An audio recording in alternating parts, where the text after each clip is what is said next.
This is a medium-sized SUV, and there are many reasons why you shouldn't buy one. But to explain why, we first need to take a look at a Volvo V60.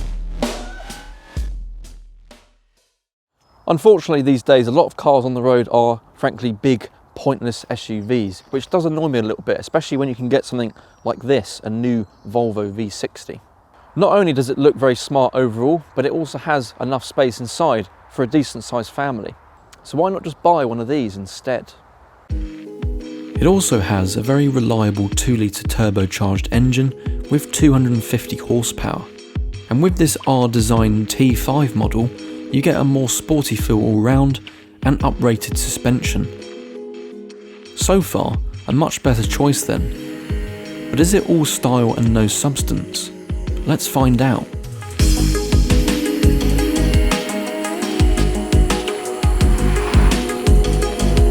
Definitely not. The V60 feels very nice to drive and very smooth, and also feels very refined in my opinion. The ride overall is quite stiff, but it is a nice combination of precision and comfort. The power delivery overall is pretty smooth, although in comfort it is slightly hesitant on the gearbox. If you do put it in manual, then you have more freedom with that, obviously.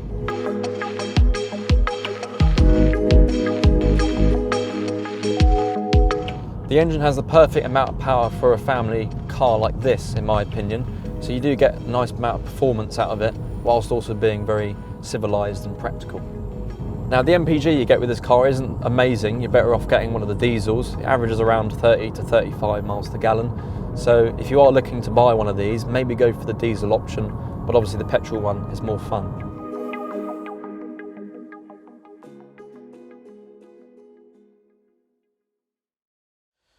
So then we'll move into the interior of the Volvo V60, and overall it's a very nice place to be. It's very comfortable. The seats especially are very comfortable because they are this sort of bucket shaped leather, and you can sort of customise them and move them about to what your liking or preference is. Now we'll move on to the centre console here, and it's actually, again, very smart. It's all very nicely laid out, and you've also got this sort of metallic sliding tray which has the cup holders and a bit of storage space there too. It's quite a nice contrast with all the black in here as well. You've also got a bit of storage space here, if I figure out how to open it, just in there, and you've got a couple of USB ports too. We'll move onto the middle screen here, which is obviously very touchscreen and modern. You've got this navigation option here. You've also got radio and sort of Bluetooth options, connective phones, and you've got sort of car status, so it shows you the oil level, the tyre pressure, and the whether it needs a service or not. And then you've also got heated seats, the air conditioning. The only thing I say about that is it's a bit fiddly. I mean, you have to kind of like press a lot of buttons to, you know, set the temperature, whereas you could just have a dial to twist it. And then you've also got some more customizable options, like in My Car. You can change display, the lights, the mirrors, just everything about the car you can sort of change to your liking, which is quite nice to have that sort of freedom. This is a very nice part of the car, actually. I do quite like it with the vents. It's very sort of smart, integrating it with the shape of the screen too. And lastly, we'll move on to the steering wheel, which again is very nice. It's got a sporty feel to it. It's got these grooves in it where obviously your thumb would go for more sort of performance driving, and obviously you've got the R-Design logo here as well at the bottom. It's also got buttons all over the place, which is all handy. You've got like changing your song, you've got voice activation, you've also got cruise control, and lastly you've also got these flappy paddles at the back so you can change gear manually, which is nice. The instrument dials is also very smart. You've got the, you know, the usual sort of revs and speedometer, but they're all very digital, and they actually change according to the driving mode, which you change on the fly as well. And then we also have a bit of storage here on the door, which is enough to fit my sort of sunglasses and a couple of little bits there too.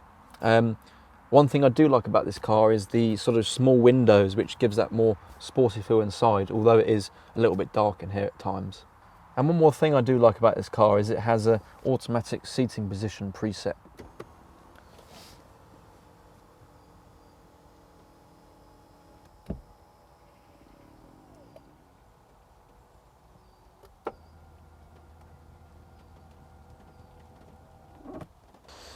Now I'll move on to the rear seats of the Volvo, and this is probably the best part of the interior, is because of how much room there is. I mean, the legroom is really good overall. It's much better than a lot of SUVs, and again, a lot of SUVs are just hatchbacks on stilts most of the time. So there's that, and obviously the seats continue back here as well. It's very comfortable. It's also a very nice place to be. You know, I've sat in the back on many long journeys, and I can say that it is comfortable. It's also got ISOFIX points here at the back, so obviously perfect for a family. And also another thing that's perfect for a family is you've got these cigarette lighters here, so you know your children can light one up on the way to France. In terms of boot space, it's pretty on par with most SUVs, and it is bigger than the rival, the Audi A4, which is quite nice. It's nice to have a nice blend of performance with also a lot of practicality. And as you can see, it fits the dog cage rather well. Wilson, remain.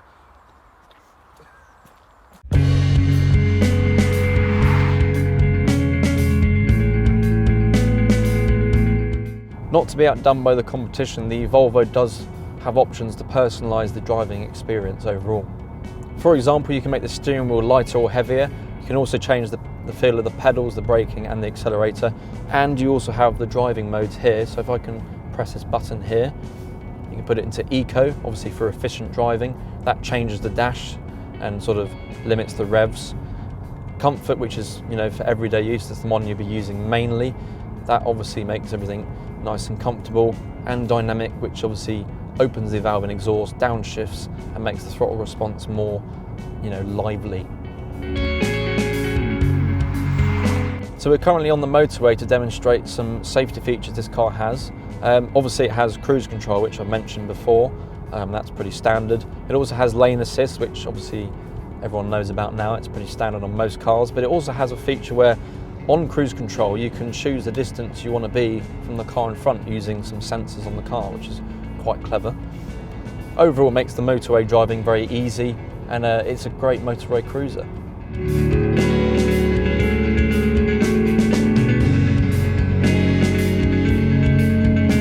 Comparing this car with an SUV, obviously it is a lot more sporty and a lot more fun.